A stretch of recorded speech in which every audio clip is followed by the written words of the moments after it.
focus this afternoon on Nain, and I'm really happy as founding director that one of the main goals of winning the Arctic Inspiration Prize in 2017 was to establish the Nain, the Northern Production Centre in Nain. So I'm really happy that we're able to introduce that to you today. I'm here in my role as the Northern Production Lead at the Northern Production Centre in Nain. And here we have a couple of my youth who participated in our youth cohort in the past. Hi, my name is Christian. I'm a youth at Smart Ice. I am from Nain, Labrador. I'm Renee. I'm from Nain. So Christian was a part of this past cohort, the third cohort, and Renee was a part of the second cohort that we held actually a year from this time.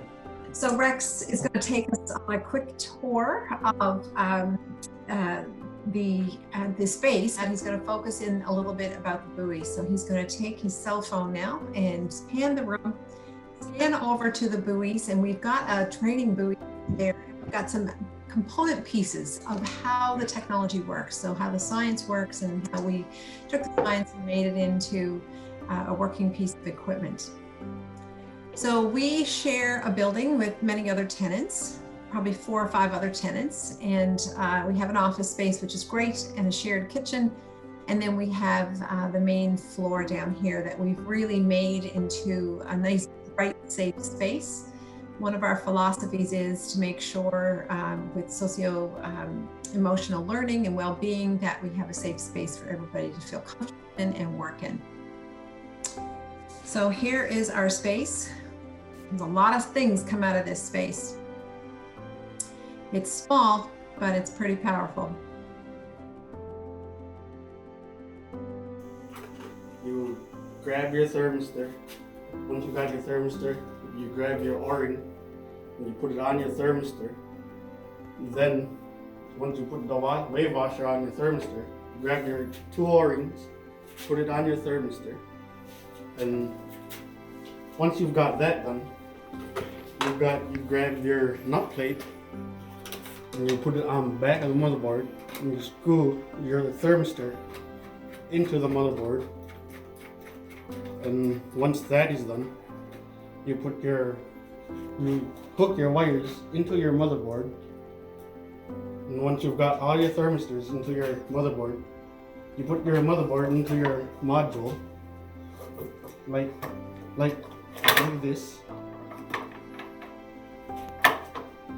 And once that is done, you grab your 2 O-rings and put it into the grooves like this. 2 of them. And once that is done, you put your lid on top of your module. So here we have the Smart Buoy. So this is the actual Smart Buoy that we have in Nain. So what you can see, it's very long. It's 9 feet long. And so this was made in Nain last year with my cohort last year. So what you see, so it's made out of 4 modules. So as in Christian's video, they'll put the modules with the motherboards and the thermistors into it. And we do the pressure testing, we do computer testing to make sure they work before we send them out. So here you see Nain Smart Buoy. It has 4 modules, 1, 2, 3, 4, and it has 15 thermistors in each module. So essentially it's one long thermometer, but what each of these individual thermistors do is they measure temperature. So here on each side you see the floats.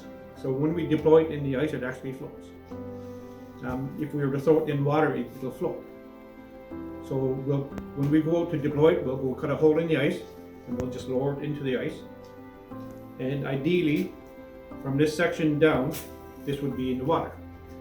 So this section here would be measuring the ice temperature, and whatever snow will be whatever depth it is, and the rest of the thermistors will be measuring atmosphere. So the section we're worried about, or that we're concerned about, is this section here in the ice. So from this section here down is in the water. So let's say the ice is this thing when we first deploy it. And we can tell how thick the ice is by the temperature difference in the thermistors.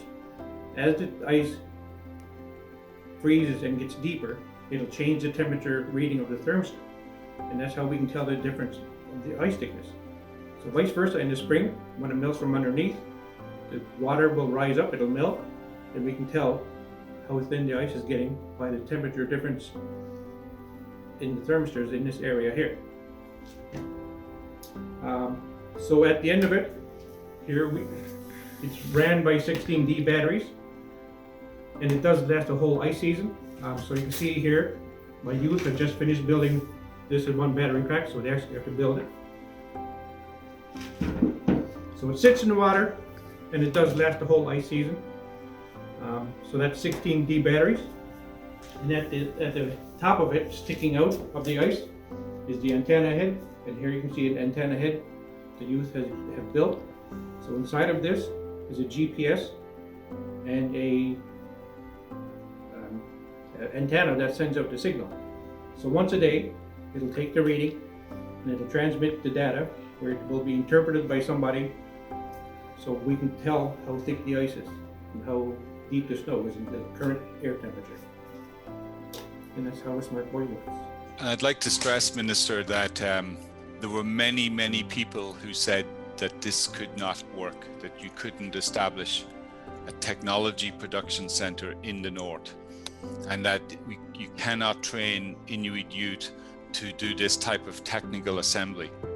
And so we are proving them all wrong, and in a sense we're breaking that glass ceiling that nobody can ever say again that this sort of technology cannot be assembled in the north by Inuit youth. Yes, that is wonderful. Renee, can you share some things that you learned that you still use every day? Well, we learned square breathing while I was doing workshops here, and I tend to use that a lot at home, actually. Excellent.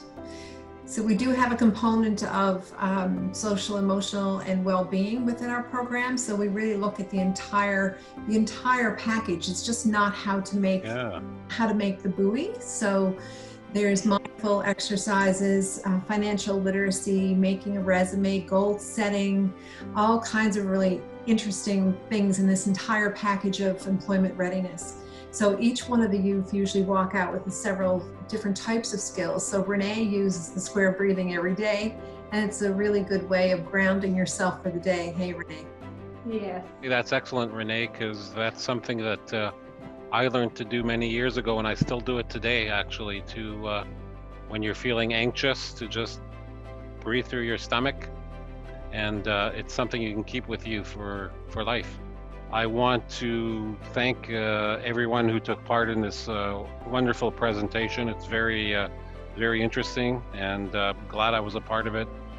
I want to thank Christian and Renee for the great work you're doing. Please keep working hard, and you'll do great things. So I think it's wonderful that it combines so many important elements of the North: Indigenous knowledge, science, climate change, and I'm glad I was a part of this, and I look forward to